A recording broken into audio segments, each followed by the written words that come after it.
आज गोविंदजींची कन्या अनुश्री वधूच्या पोशाखात इतकी सुंदर दिसत होती, जणू काही स्वर्गातून कोणी देवदूत अवतरली आहे. तिच्या हातावरची मेहंदी, दागिन्यांची चमचम आणि मोत्यांनी जडलेला तिचा लग्नाचा पोशाख यामुळे ती सर्वांच्या आकर्षणाचे केंद्रबिंदू बनली होती. परंतु ना तिच्या चेहऱ्यावर ना तिच्या डोळ्यात तो आनंद दिसत होता, जो आनंद नववधूचं सौंदर्य वाढवतो. प्रत्येक नववधूच्या हृदयात तिच्या नवीन संसार थाटण्याअगोदर एक आनंद असतो. पण आज अनुश्री खुश का नव्हती? जो कोणी नातेवाईक तिला तिच्या खोलीत भेटायला यायचा आणि तिच्या सौंदर्याची प्रशंसा करायचा, तेव्हा ते पण अनुश्रीला विचारत होता आणि ते स्वतःच उत्तर द्यायचे. आईवडिलांच्या घरापासून दूर जाण्याने तिला जरा त्रासदायकच वाटत असणार, नाही का? हेच असते मुलींचे नशीब. पण पुढे अनुश्री कोणालाच काही बोलू शकली नाही.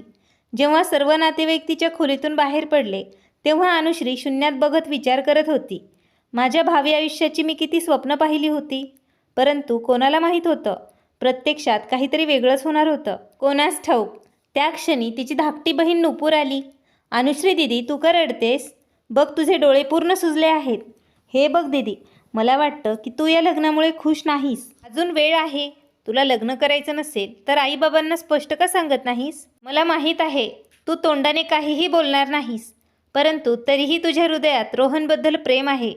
तू म्हणालीस तर मी त्याच्याशी बोलेन, पण या नात्यात बळजबरी करणं बरोबर नाही. अरे नाही नुपूर, तू हे काय म्हणत आहेस? जर मला लग्नाला नकार द्यायचा असता तर मी आजच्या दिवसाची वाटच पाहिली असती का? तू जरा विचार कर. ज्या आईवडिलांनी आपल्याला जन्म दिला, आपल्याला शिक्षण दिले, समाजात डोकं वर करून स्वाभिमानाने चालण्यास सक्षम केलं, त्यांच्या विरोधात जाऊन मी माझ्या आयुष्याची सुरुवात कशी करू शकेन? आणि तू माझी अजिबात काळजी करू नकोस नुपूर. आईबाबा माझ्याबद्दल कधीही वाईट विचार करणार नाहीत. त्यांनी हे नातं खूप विचारपूर्वक ठरवलं असावं. अनुश्री भरलेल्या डोळ्यांनी म्हणाली. नुपूर चेहरा उदास करून म्हणाली, पण दीदी, जरा विचार कर. ज्या मुलाशी तू लग्न करणार आहेस त्या मुलासोबत तू 1-2 वेळा बोलली असशील. तुला त्याच्याबद्दल काहीच माहीत पण नाही. आणि तसे पण मला तो काही चांगला मुलगा वाटत नाही. त्याने ज्या प्रकारची मागणी केली आहे ते पाहून मलाही तो मुलगा योग्य वाटत नाही. नुपूर अजून काही बोलायच्या अगोदर खोलीचा दरवाजा उघडला. अगं नुपूर, तू इकडे आहेस का?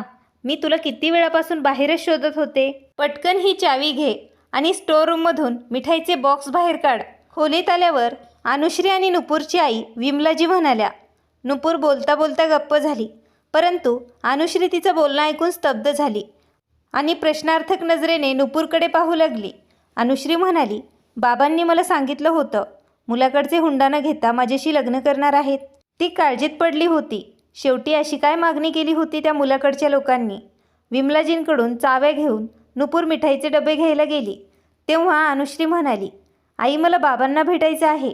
कुठे आहेत ते? बेटा, तुला तर माहीतच आहे तुझे वडील लग्नाच्या तयारीत किती व्यस्त आहेत. तू आरामात बस, नुपूर आत्ता येतच आहे. विमलाजी आपल्या मुलीच्या डोक्यावर प्रेमाने हात लावत म्हणाल्या आणि नंतर त्या खोलीतून बाहेर निघून आल्या.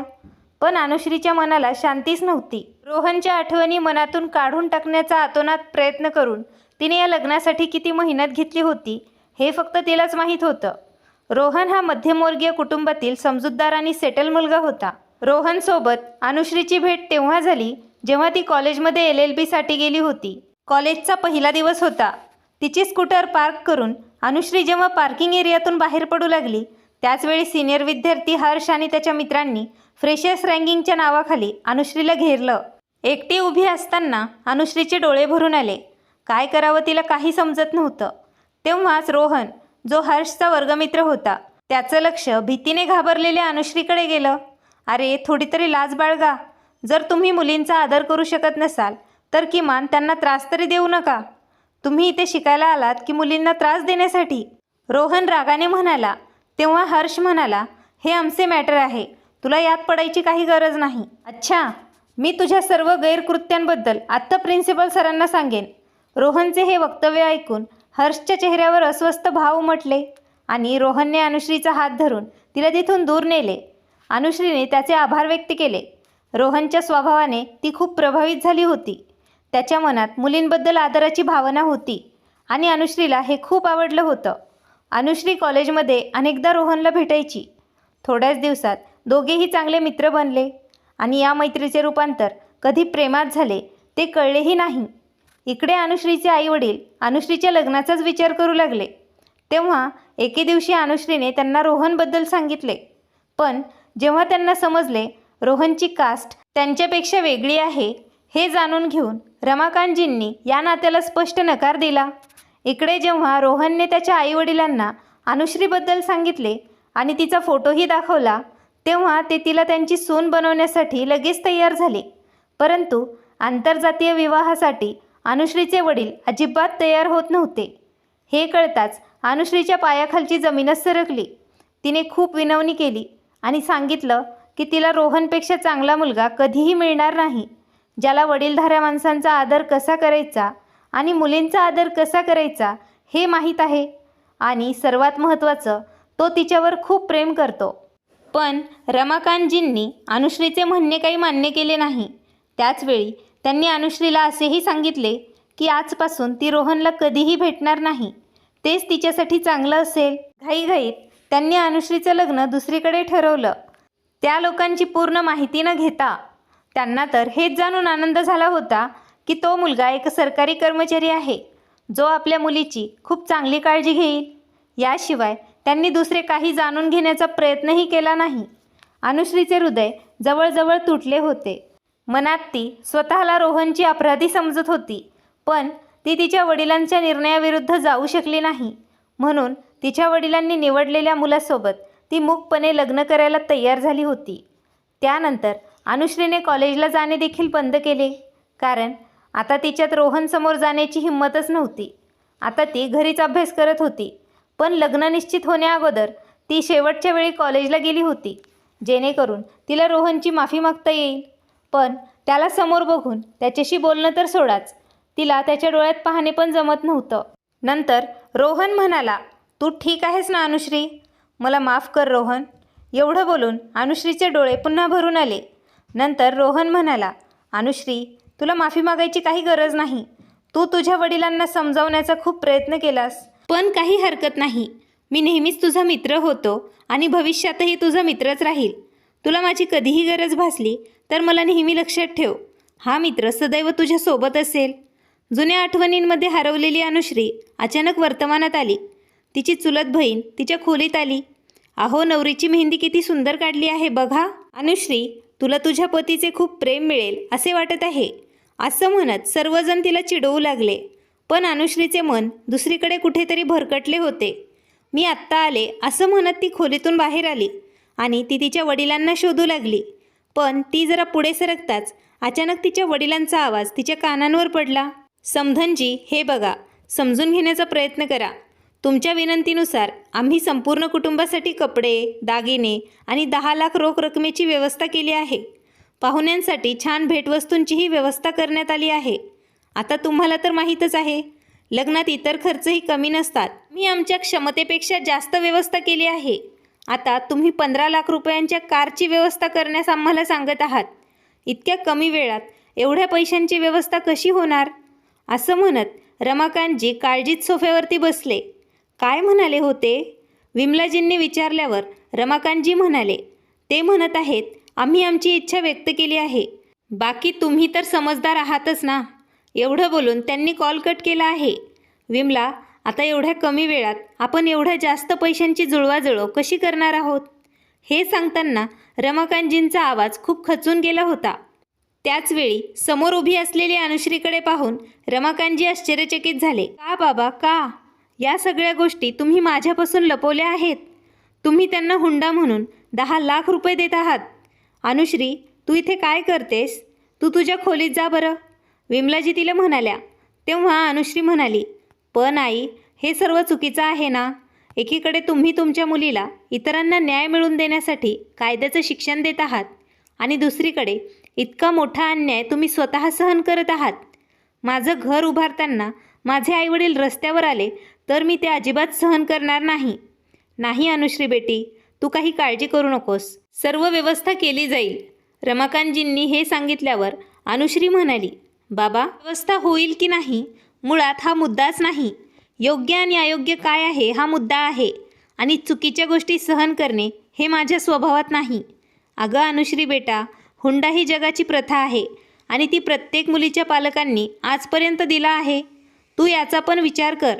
मुलगा सरकारी नोकरी करत आहे, त्यामुळे ते नक्कीच काहीतरी डिमांड करतीलच ना. परंतु बाबा, मी कधी सांगितलं होतं मुलगा सरकारी नोकरी करणारा असायला हवा? जर ते हुंड्याची मागणी करत होते तर त्या घरात लग्न निश्चित करण्याची काय गरज होती? अनुश्री, तुझ्या वडिलांशी असं बोलण्याची तुझी हिंमत कशी झाली? आत्ताच्या आत्ता तू तुझ्या खोलीत निघून जा, असे सांगून विमलाजींनी अनुश्रीला तिथून जायला सांगितले. तेव्हा रमाकांतजी म्हणाले, मी समधीजींशी बोलेन या विषयावर. मला खात्री आहे की त्यांना आपला मुद्दा नक्कीच समजेल आणि जर त्यांना समजले नाही तर ते नक्कीच आपल्याला थोडा वेळ तरी देतील, जेणेकरून आपण पैशांची व्यवस्था करू शकतो. इतक्यात अनुश्रीलाही काळजी वाटू लागली. ती आपल्या खोलीत येऊन निराश होऊन बसली होती. तिला समजत नव्हतं आता नक्की काय करावं. पण गप्प बसून मार्ग निघणार नव्हता. राकेशजींना फोन करावा का? हो, तेच चांगलं होईल. तो सुशिक्षित आहे आणि सरकारी नोकरी करतो. निदान तो या हुंडा नावाच्या दुष्कृत्याचा समर्थक होणार नाही. अनुश्रीने राकेशला कॉल केला, पण पलीकडून काहीच उत्तर आले नाही. अनुश्री पुन्हा पुन्हा फोन करत राहिली. नंतर शेवटी राकेशने फोन उचलला आणि तो म्हणाला, काय प्रॉब्लेम आहे अनुश्री? 10 miss call? काय झालं? राकेशजी, मला आत्ता तुमच्याशी खूप महत्त्वाचं बोलायचं आहे. ओ हो अनुश्री, आज आपलं लग्न आहे. आता यापेक्षा महत्त्वाचं काय काम असू शकतं? प्लीज राकेश, हे खूप महत्त्वाचं आहे. ठीक आहे, इथून लग्नाची मिरवणूक आत्ता निघाली आहे. अर्ध्या तासात आम्ही तिथे पोहोचू. मी तिथे पोहोचताच तुझ्याशी बोलेन. ठीक आहे राकेशजी, मी इथे तुमची वाट पाहते. असं बोलून अनुश्रीने फोन ठेवला. आता अनुश्रीच्या मनात आशेची किरण जागृत झाली होती, पण सध्या तिचं मन अस्वस्थ होतं. काही वेळाने लग्नाची मिरवणूक आली. तेव्हा अनुश्री राकेशची आतुरतेने वाट पाहू लागली. पण काही वेळ तो न आल्याने तिने पुन्हा त्याला कॉल केला. तेवढ्यात खोलीचा दरवाजा उघडला आणि राकेश रागाने आत आला. अनुश्री, असा कोणता डोंगर कोसळला ज्यामुळे तू लग्नाचीही वाट पाहू शकली नाहीस? तुला माहीत आहे का मी किती कष्टाने इथे येऊ शकलो? आता लवकर सांग, काय म्हणायचं होतं तुला? माझ्याकडे तेवढा वेळ नाही. राकेशजी, मला माफ करा, पण कारणच असं काही होतं. राकेशजी, मला कळलं आहे की तुमच्या आईवडिलांनी माझ्या वडिलांकडे खूप हुंडा मागितला आहे आणि आता ते खूप मोठ्या कारची मागणीही करत आहेत. तेव्हा राकेश हसत म्हणाला, अरे, तुला याची काळजी वाटत होती? यात काय काळजी करण्यासारखं? आजच्या काळात हुंडा ही एक सामान्य गोष्ट आहे. याचं एवढं मोठं भांडवल का बनवायचं? तुम्हाला काय म्हणायचं आहे? हुंडा घ्यायला तुमचा काही आक्षेप नाही का? अनुश्रीने आश्चर्याने विचारले. तेव्हा राकेश म्हणाला, का? माझा काय आक्षेप असू शकतो? ही सगळी वडीलधाऱ्यांची चर्चा आहे, त्यात आपण नाही बोललेलं बरं. आणि अनुश्री, माझ्या वडिलांनी फक्त 10 लाख रुपये आणि मोठी गाडी मागितली आहे. पण तुला माहीत आहे का, आपल्या जातीत 1 कोटी रुपये हुंडा पण एक सामान्य गोष्ट आहे. आपला होणारा पती राकेशच्या तोंडून हे सर्व ऐकून अनुश्री आश्चर्यचकित झाली. नंतर म्हणाली, जेव्हा आपली पहिली भेट झाली होती तेव्हा तुम्ही म्हणाले होते तुम्ही समाज सुधारणेवर विश्वास ठेवतात. तिथे काही चुकीचं घडताना दिसत असेल तिथे तुम्ही त्याचा विरोधही करतात. म्हणजे तुमचं वास्तव काही वेगळं आहे आणि तुम्ही दाखवता काही वेगळं. कम ऑन अनुश्री, एवढा गोंधळ करण्यासारखं काहीही झालेलं नाही. माझे वडील सुरुवातीपासूनच हुंड्याबद्दल बोलत होते आणि तुझ्या बाबांचा याला काहीच आक्षेप नव्हता. त्यांनी स्वतः हुंडा म्हणून 10 लाख रुपये देण्याचे मान्य केले होते. म्हणूनच माझ्या वडिलांनी या नात्याला होकार दिला होता. आता तुझ्या वडिलांनी तुला याबद्दल सांगितले नाही, त्यात माझा काही दोष नाही. रागाने ओरडत राकेशने अनुश्रीला सांगितले. तेव्हा अनुश्रीचा तिच्या कानांवर विश्वासच बसेना. तिलाही मनातल्या मनात खूप राग येत होता. पण मग तिने स्वतःवरती नियंत्रण ठेवलं आणि म्हणाली, ठीक आहे, माझे बाबा 10 लाख रुपये आणि उरलेला हुंडा स्वतःच्या इच्छेने देत असतील तर आज गाडीची मागणी कुठून आली? आणि तीही छोटी मोठी कार नाही, लक्झरी कार हवी आहे तुमच्या वडिलांना. अगं अनुश्री, म्हणून काय झालं? एवढं तर लग्नात घडतच असतं, राकेश म्हणाला. तेव्हा अनुश्री म्हणाली, मग ठीक आहे, जर हे लग्न हुंड्याशिवाय होऊच शकत नसेल तर मला हे लग्न करायचंच नाही. अनुश्रीच्या डोळ्यात राग स्पष्ट दिसत होता. हे स्पष्ट उत्तर मिळाल्यावर राकेश मात्र स्तब्ध झाला आणि मग प्रकरण नियंत्रणात आणत तो तिला म्हणाला, ठीक आहे अनुश्री, जर तुला गाडीबद्दल काही समस्या असेल तर मी माझ्या वडिलांशी बोलून त्या कारची गोष्ट इथेच संपवतो. मी माझ्या वडिलांना समजावून सांगेन. यानंतर असं काही होणार नाही. आता तू खुश आहेस ना? आता उशीर होत आहे आणि बाहेर सर्वांनाच प्रश्न पडला असेल, वर कुठे गेला असेल. राकेश खोटं हसत म्हणाला आणि पटकन तो बाहेर निघून गेला. राकेशच्या बोलण्यावर अनुश्रीचे मन समाधानी झाले नाही, पण वडिलांच्या प्रतिष्ठेचा विचार करून ती गप्प राहिली. तिला एकांतात वाहणारे अश्रू आवरता आले नाहीत. काही वेळाने राकेशने अनुश्रीला फोन केला आणि तो म्हणाला, अनुश्री, मी माझ्या वडिलांसोबत बोललो आहे आणि त्यांनीही मला होकार दिला आहे. ठीक आहे राकेशजी, धन्यवाद, असं बोलून अनुश्रीने फोन ठेवला. पण राकेशचे विचार कळल्यावर तिला समजलं होतं की राकेश तिच्यासाठी योग्य मुलगा नाही. दोघांची विचारसारणी अजिबात जुळत नाही. अनुश्री, तुला लग्नमंडपात बोलवत आहेत, तयार आहेस ना? खोलीत येताना अनुश्रीची मैत्रीण वैशाली म्हणाली. मग लगेच तिचे अश्रू पुसत अनुश्री म्हणाली, हो हो, मी एकदम तयार आहे. जरा बघ आणि मला सांग, काही उणीव आहे का? हो आहे. माझ्या प्रिय मैत्रिणीच्या चेहऱ्यावरून हसू गायब झाला आहे. हे ऐकून अनुश्रीचे डोळे पुन्हा भरून आले आणि वैशाली म्हणाली, थांब अनुश्री, अजून किती अश्रू लपवण्याचा प्रयत्न करणार आहेस? अजूनही वेळ आहे. तू या लग्नाला नकार दे. वैशाली, तू पण हेच घेऊन बसलीस का? तुला चांगलंच माहीत आहे मी हे लग्न का करत आहे. तेवढ्यात नुपूरमध्ये आली आणि म्हणाली, हो, तू हे लग्न बाबांच्या सांगण्यावरून करत आहेस, कारण या लग्नानंतर तू खूप आनंदी राहणार आहेस असं बाबांना वाटतं. पण सत्य काय आहे हे तुला पण माहीत आहे दीदी. तुम्हा दोघींनाही काय म्हणायचं आहे की मी भ्याडसारखं पळून जावं आणि माझ्या आईवडिलांना मी या कलंकाने भरलेलं जीवन जगू द्यावं. प्रत्येकजण त्यांना विविध प्रकारचे प्रश्न विचारेल आणि त्यांनी दिलेल्या संस्कारांकडे बोट दाखवेल. आईबाबा समाजात डोकं उंच करून चालण्याच्याही लायक राहणार नाहीत. नाही नुपूर, मी एवढी स्वार्थी नाही बनू शकत जेणेकरून मी माझ्या आईवडिलांना मध्यरस्त्यात सोडून जावं. अनुश्री, वरमाला घालायला उशीर होतोय. बेटी, बाहेर सर्वजण तुझीच वाट पाहत आहेत, लवकर ये. विमलाजी बाहेरून बोलवत होत्या. हो आई, आम्ही आणतोय दीदीला, नुपूर म्हणाली. संपूर्ण हॉल फुलांनी सजवला होता. जेव्हा अनुश्री बाहेर आली तेव्हा सर्वांच्या नजरा तिच्यावरच टिकून होत्या. गाणे वाजू लागले. राकेशच्या हाईट सोबत जुळवण्यासाठी अनुश्रीला हिल्स घालण्यास सांगितले होते. आतल्या आत घुसमटत असलेल्या अनुश्रीने जेव्हा स्टेजकडे चालायला सुरुवात केली तेव्हाच तिची हिल्सची टाच जमिनीच्या मागे कार्पेटच्या काठावर अडकली. अचानक तिचा तोल गेला आणि ती पडली. हे पाहून सर्वजण आश्चर्यचकित झाले. तेव्हा नुपूर आणि वैशालीने तिला उठायला मदत केली. अनुश्री, तुला दुखापत झाली नाही ना बेटा? विमलाजींनी विचारलं. तेव्हा अनुश्री म्हणाली, नाही आई, मी एकदम बरी आहे, फक्त माझी सँडल तुटली आहे. नुपूर पटकन गेली आणि तिने अनुश्रीसाठी दुसरी सँडल आणली. दरम्यान स्टेजवर बसलेला राकेशही हे सर्व काही पाहत होता, मात्र त्याने तिथून उठण्याची तसदी घेतली नाही. जेव्हा वरमाला विधी संपूर्ण झाली आणि वधूवर खुर्चीवर बसले तेव्हा राकेशने अनुश्रीला खडसावले. तो हळू आवाजात तिला म्हणाला, अनुश्री, तुला व्यवस्थित चालता येत नाही का? विनाकारण सर्वांसमोर माझा अपमान केलास. अगं, स्वतःच्या लग्नाच्या दिवशी तरी निदान ब्रँडेड चप्पल घालायची असतीस ना. तुझा स्टँडर्ड नसेल तर निदान माझ्या स्टँडर्डची तरी काळजी घ्यायची असतीस. राकेशच्या तोंडून प्रत्येक शब्दात अशी कटुता ऐकून अनुश्रीला आश्चर्य वाटलं. राकेशजी, मला वाटले की तुम्ही मला विचाराल, तुला लागलं तर नाही ना?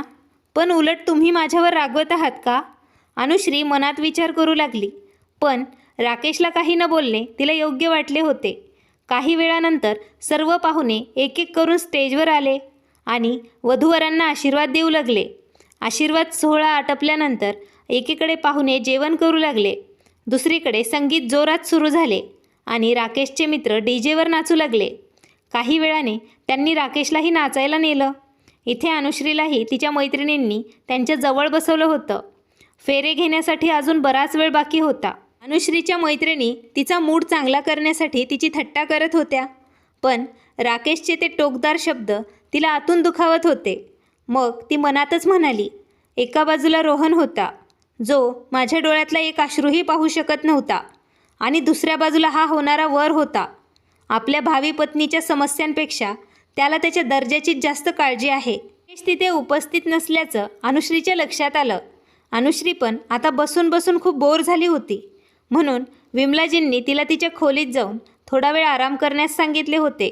नुपूर आणि वैशाली तिला घेऊन तिथून गेल्या, पण तिघीजणी कॉरिडॉरकडे जाऊ लागल्या.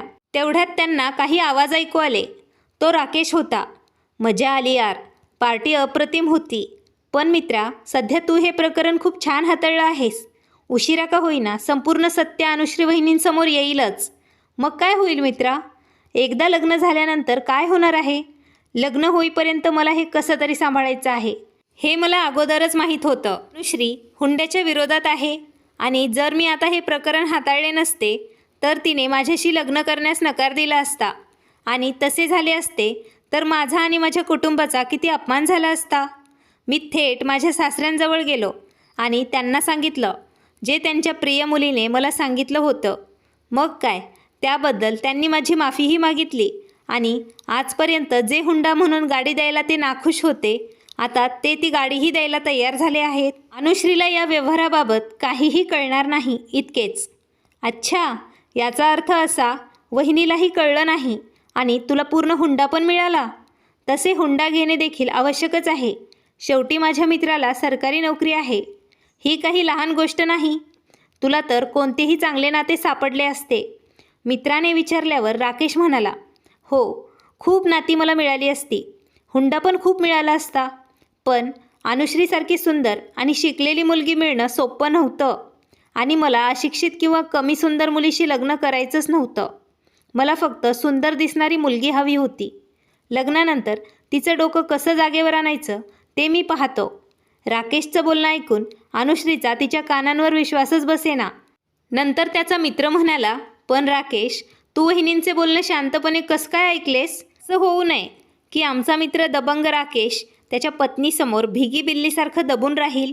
अरे, अगोदर लग्न तर होऊ दे. जेवढं काही तिने मला ऐकवलं आहे त्याचा मी पूर्ण बदला घेईन.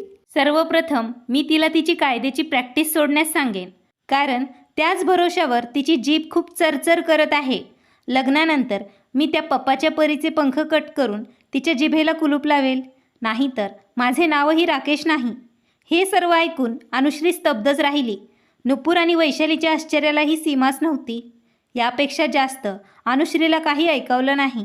ती तिथून तिच्या खोलीत धावत आली आणि ढसाढसा रडू लागली. तिची अवस्था बघून नुपूरलाही स्वतःवर ताबा ठेवता आला नाही. तिने लगेच तिच्या वडिलांना फोन केला. रमाकांतजी त्यावेळी मंडपाची तयारी पाहत होते. बाबा, लवकरात लवकर दीदीच्या रूममध्ये या. मला तुमच्याशी काहीतरी महत्त्वाचं बोलायचं आहे. शेवटी असं काय झालं नुपूर? काय महत्त्वाचं काम आहे? रमाकांतजींनी त्रासलेल्या स्वरात विचारले. नुपूर म्हणाली, मी तुम्हाला फोनवर सांगू शकत नाही.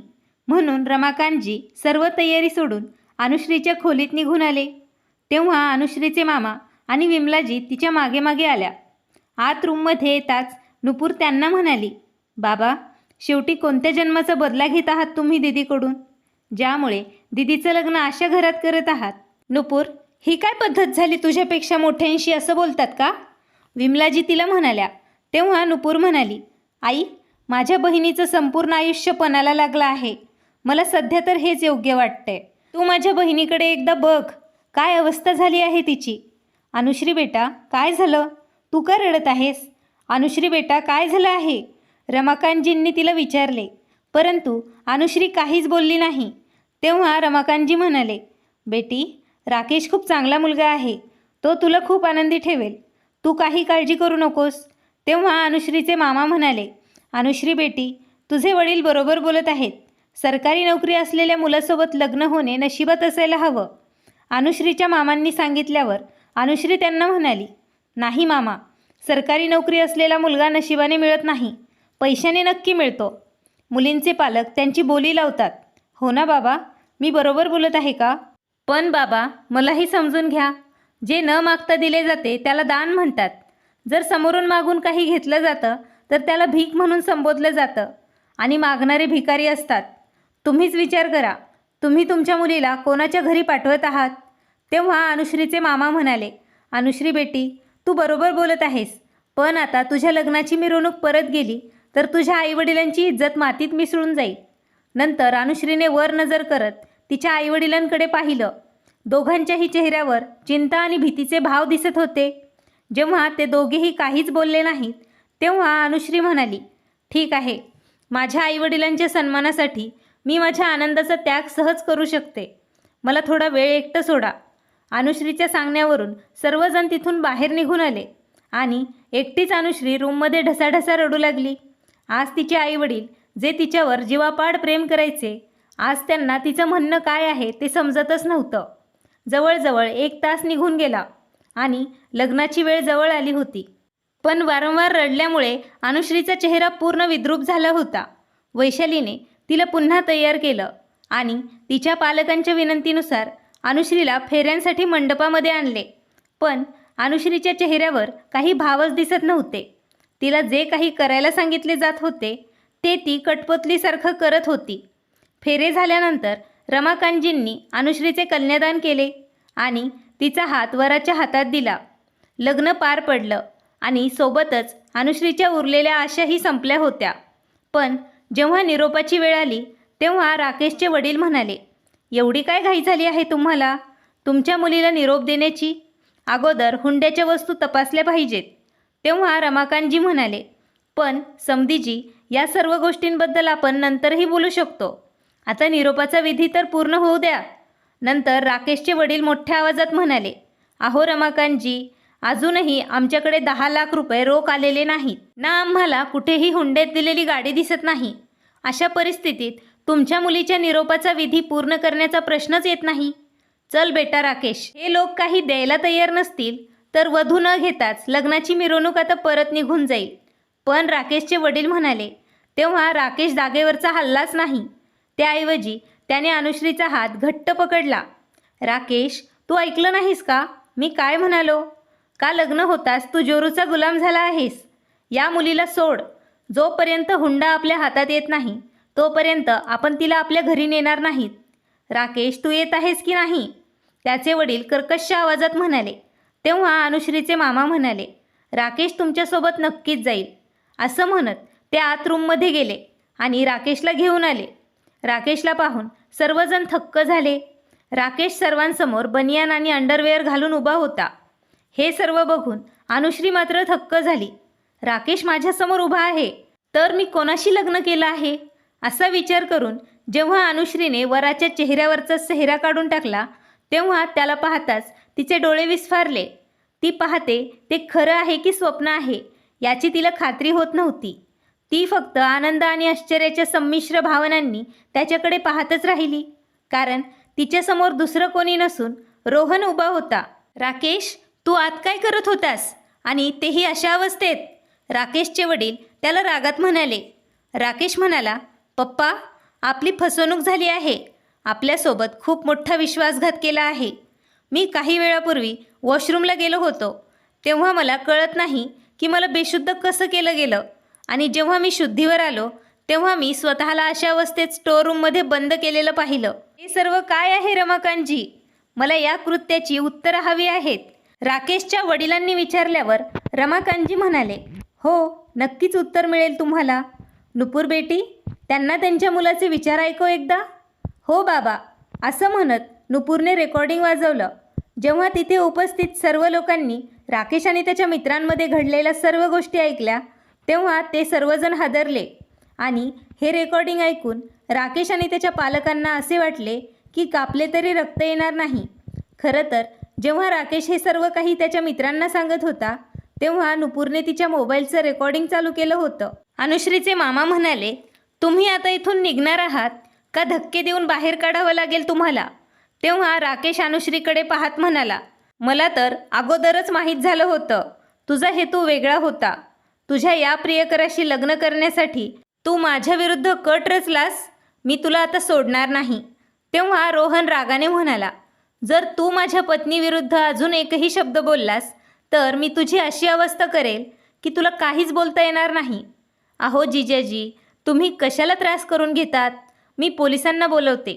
मी सर्व पुरावे पोलिसांच्या हाती देऊन टाकते आणि नंतर पोलीस त्यांची जी अवस्था करतील त्यामुळे हुंडा मागणे ते लोक कायमचे विसरतील. हुंडा या शब्दाचाही ते तिरस्कार करतील. काही वेळातच राकेशचे वडील राकेश निरागस चेहऱ्याने सर्व नातेवाईकांसह तिथून निघून गेले. नंतर रमाकांतजी अनुश्रीकडे आले आणि हसत हसत तिला म्हणाले, अनुश्री बेटी, आता तू खुश आहेस का? आता तुझा वर विकत घेतलेला नाही. काही वेळाने रोहनचे आईवडीलही तिथे आले होते. अनुश्री आणि रोहनने त्यांच्या पायाला स्पर्श करून आशीर्वाद घेतले. नंतर अनुश्रीने रमाकांतजीकडे पाहिलं आणि म्हणाली, पण बाबा, हे सर्व कसं काय झालं आणि रोहन इथे कसा पोहोचला? तेव्हा रमाकांतजी म्हणाले, अनुश्री बेटी, आमच्याशी बोलल्यानंतर जेव्हा तू खोलीत एकटी बसली होतीस त्यावेळी नुपूरने आम्हाला राकेशची रेकॉर्डिंग केलेला आवाज ऐकवला आणि त्या तुच्छ व्यक्तीने तुझ्याबद्दल जे काही सांगितले ते ऐकून माझे हृदय जळू लागले. पण आता काय करावं ते मला समजत नव्हतं. चांगलं होईल नुपूरचं, जिने आम्हाला रोहन आणि त्याच्या पालकांशी बोलण्याबद्दल सुचवलं. बेटी, खरं सांगू, माझ्या समाजातील लोकांची अशी अवस्था पाहून मला समजलं की माणुसकीपेक्षा कोणतीही जात मोठी नाही. म्हणूनच मी तुझे मामा आणि नुपूरसोबत रोहनच्या घरी गेलो आणि रोहनच्या पालकांशी या विषयावर बोललो. नंतर काय, त्यांनी आनंदाने हे नातं स्वीकार केलं आणि तुझ्या मामांनी वर बदलण्याची जबाबदारी घेतली. धन्यवाद बाबा. असं म्हणत अनुश्रीने तिच्या वडिलांना मिठी मारली. तिच्या चेहऱ्यावर एक सुंदर हसू उमटलं. तेव्हा रमाकांतजी रोहनजवळ आले आणि म्हणाले, बेटा, तुझ्या आईवडिलांनी कोणत्याही प्रकारचा हुंडा घेण्यास स्पष्ट नकार दिला असला तरी मला हे 10 लाख रुपये तुम्हा दोघांना लग्नाची भेट म्हणून द्यायचे आहेत. नकार देऊ नका. एवढं बोलून त्यांनी पैसे पुढे केले. तेव्हा रोहन म्हणाला, नाही बाबा, कदाचित तुम्ही आम्हाला समजून घेण्यात काही चूक करत आहात. मी तुमच्याकडून 10 लाख रुपये सोडा एक पैसाही घेऊ शकत नाही. आम्हा दोघांनाही आमच्या नव्या आयुष्याची सुरुवात करण्यासाठी काही हवं असेल तर ते फक्त तुमचे आशीर्वाद आहेत. आणि तुम्ही अनुश्रीची अजिबात काळजी करू नका. तुमच्या मुलीला कधीच काही त्रास होणार नाही, हे माझं तुम्हाला वचन आहे. रोहनचे विचार जाणून घेतल्यानंतर रमाकांतजी, विमलाजी आणि सर्व नातेवाईकांना अतिशय आनंद झाला. रमाकांतजी आणि विमलाजींनी आनंदाने आपल्या मुलीला तिच्या सासरच्या घरी पाठवले. अनुश्री तिच्या सासरच्या घरी खूप खुश होती. सासरच्या सर्वांनी तिची एवढी काळजी घेतली की तिला तिच्या माहेरची आठवणही आली नाही. रोहन एक उत्तम वकील होता आणि अनुश्री कायद्याच्या शेवटच्या वर्षात शिक्षण शिकत होती. तिचे शिक्षण पूर्ण केल्यानंतर जेव्हा अनुश्री रोहनला म्हणाली की तिला कायद्याची प्रॅक्टिस सुरू करायची आहे, तेव्हा रोहनने तसे करण्यास तिला स्पष्टपणे नकार दिला. हे ऐकून अनुश्री आश्चर्यचकित झाली. नंतर रोहन म्हणाला, मला माहीत आहे की माझ्या पत्नीमध्ये खूप टॅलेंट आहे, म्हणून एकदा मी तुला सांगतो तसं दिवाणी न्यायाधीश पदाची परीक्षा द्यायची आहे. अरे, तू काय बोलतोयस? मी आणि न्यायाधीशाची परीक्षा? अनुश्रीला धक्का बसला. हो, मग त्यात काय गैर आहे? तुझ्यापेक्षा मला तुझ्याबद्दल जास्त माहीत आहे आणि मला माहीत आहे की तू माझ्या विश्वासाला सत्यात उतरवशील. रोहनच्या सांगण्यावरून अनुश्रीने दिवाणी न्यायाधीशाच्या परीक्षेसाठी मनापासून अभ्यास सुरू केला. मात्र जेव्हा निकाल लागला तेव्हा समजलं काही मार्क्स कमी पडले, त्यामुळे तिची निवडच झाली नाही. अनुश्री खूप निराश झाली होती. पण तिचे सासू सासरे आणि रोहन यांनी तिला पुन्हा परीक्षा देण्याची प्रेरणा दिली. यावेळी तिने पूर्वीपेक्षा जास्त मेहनत केली होती आणि शेवटी ती परीक्षा पास झाली. अनुश्री आनंदाने रडली. काही दिवसांनी सिव्हिल जज म्हणून कोर्टात तिला अपॉइंट केलं गेलं. आज अनुश्रीच्या लग्नाला 4 वर्ष पूर्ण झाले होते. कोर्टात बसला असतानाच अनुश्रीला रोहनचा फोन आला. अहो माझी न्यायाधीश मॅडम, मला सांगा, आज लग्नाच्या वाढदिवसानिमित्त आपल्याला कुठे जायचे आहे? रोहनने विचारल्यावर अनुश्री म्हणाली, सॉरी रोहन, आज आपण कुठेही जाऊ शकणार नाही. कोर्टात हुंड्याचे प्रकरण आले आहे, ज्यात त्या मुलीवर एवढा अत्याचार झाला आहे की ती हॉस्पिटलमध्ये गंभीर अवस्थेत पडून आहे आणि मला स्वतः तिचं स्टेटमेंट घेण्यासाठी जायचं आहे. तेव्हा रोहन म्हणाला, अरे अनुश्री, आपल्यामध्ये हे सॉरी कुठून आलं? तुझं तिकडे जाणं जास्त महत्त्वाचं आहे. लग्नाच्या वाढदिवसाचं काय, तो तर पुन्हा कधीतरी करता येईल. चल, संध्याकाळी आपण भेटूया. असं म्हणत रोहनने फोन ठेवला आणि अनुश्री गाडीत बसून जखमी अवस्थेत पडलेल्या मुलीचे स्टेटमेंट घेण्यासाठी हॉस्पिटलमध्ये पोहोचली. त्या मुलीला ICUमध्ये ठेवण्यात आले होते. ती वेदनेने रडत होती. तिच्या डोळ्यातील अश्रू थांबतच नव्हते. तिची अवस्था पाहून अनुश्रीचा आत्मा हादरला. नंतर स्वतःवर नियंत्रण ठेवत अनुश्रीने तिचे स्टेटमेंट द्यायला सुरुवात केली. तेव्हा ती मुलगी जिचं नाव मीनाक्षी होतं थरथरत्या स्वरात म्हणाली, मॅडम, माझं 1 वर्षापूर्वी लग्न झालं होतं. माझ्या सासरच्यांनी हुंडा म्हणून माझ्या सासरच्या लोकांनी 15 लाख रुपये माझ्या वडिलांकडून मागितले होते. कसे बसे माझ्या आईवडिलांनी कर्ज घेऊन त्यांची मागणीही पूर्ण केली, पण या सगळ्यातूनही त्यांचे मन समाधानी झाले नाही. म्हणून लग्नानंतर कोणत्या ना कोणत्या कारणाने ते मला माझ्या आईवडिलांच्या घरून पैसे आणण्यास सांगायचे आणि मी नकार दिल्यास माझे पती मला मारायला लागायचे. किती दिवस मी माझ्या आईवडिलांना त्रास देत राहणार. एके दिवशी मी माझ्या मनाशीच ठरवलं की काहीही झालं तरी मी माझ्या वडिलांकडे पैसे मागायला जाणारच नाही. त्या दिवशी माझ्या पतीने बेल्ट काढला आणि मला खूप मारलं. जेव्हा त्यांना समजले की मी कोणत्याही प्रकारे सहमत होणार नाही, तेव्हा माझ्यापासून सुटका करण्यासाठी त्यांनी रॉकेल आणले आणि माझ्यावरती शिंपडले आणि नंतर माचीसच्या काडीने हे बोलून ती जोरजोरात रडू लागली. माणूस एवढ्या क्रूरतेपर्यंत जाऊ शकतो विचार करूनच अनुश्रीचं मन दुःखी होत होतं. तेव्हा ती मुलगी म्हणाली, ते तर चांगलं झालं. मी पटकन बाहेर धावले आणि माझ्या किंकाळ्या ऐकून शेजारी माझ्या मदतीला आले. नाहीतर वेदनेने मीनाक्षी पुन्हा रडू लागली. तिने पाहिलं त्या मुलीचा एक हात आणि मानेचा काही भाग भाजल्याचे दिसत होते. तिच्या संपूर्ण शरीरावर जखमांच्या खुणा दिसत होत्या. अनुश्रीच्या आदेशावरून मुलीच्या सासरच्यांना नोटीस पाठवण्यात आली आणि जेव्हा ते या खटल्याच्या सुनावणीसाठी कोर्टात हजर झाले, तेव्हा त्यांना पाहून अनुश्रीला अश्रू अनावर झाले. कारण ते दुसरे कोणी नसून हुंडालोभी राकेश आणि त्याचे आईवडील होते. अनुश्रीने त्यांना पाहताच तिच्या भूतकाळातील घटना तिच्या मनात येऊ लागल्या आणि मग ती विचार करू लागली, जर त्याच दिवशी तिने या लोकांविरुद्ध पोलिसात तक्रार दाखल केली असती आणि त्यांना तुरुंगात पाठवले असते तर कदाचित हे सर्व काही झाले नसते. इतर कोणत्याही मुलीला आपली शिकार ते बनवू शकले नसते. राकेश आणि त्याच्या पालकांनी देखील अनुश्रीला ओळखले होते. अनुश्रीने प्रथम मुलीच्या आईवडिलांचे स्टेटमेंट घेतले. तेव्हा राकेशचे वडील तिच्यासमोर हात जोडून म्हणाले, न्यायाधीश मॅडम, आम्ही असे काहीही केलेले नाही. आमच्यावर खोटे आरोप केले जात आहेत. तेव्हा अनुश्री म्हणाली, तू गप्प राहिलास तर बरं होईल. तुम्ही कुठपर्यंत जाऊ शकता हे मला चांगलंच माहीत आहे. नंतर अनुश्रीने राकेशच्या शेजारी राहणाऱ्या लोकांना कोर्टात बोलवून घेतलं आणि सर्व सत्य बाहेर आलं. या संपूर्ण प्रकरणात राकेशचे आईवडील दोषी आढळले असून त्यांना 5 वर्षाच्या कारावासाची शिक्षा सुनावण्यात आली आहे. तर राकेशला 10 वर्षाच्या तुरुंगवासाची शिक्षा ठोठावण्यात आली असून मीनाक्षीला 50 लाख रुपये नुकसान भरपाई आणि दंड देण्याचे आदेश दिले आहेत. ही रक्कम त्यांनी न भरल्यास शिक्षेची तीव्रता तसेच कालावधीही वाढवण्यात येईल असेही सांगितले.